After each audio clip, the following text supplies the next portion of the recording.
देखो बच्चों, आज मैं आप लोगों को हाथी की पोएम सुनाती हूँ।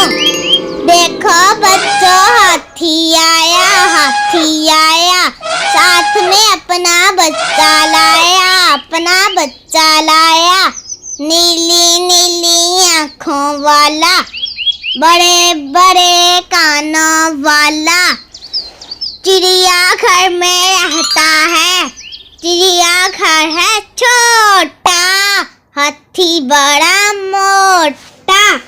हाथी आया, सूंड में भरकर पानी लाया, कान है इसके बड़े बड़े, दांत है लंबे खड़े खड़े, नाक है इसकी लंबी लंबी, आंखें इसकी छोटी छोटी, हाथी तो बस हाथी है।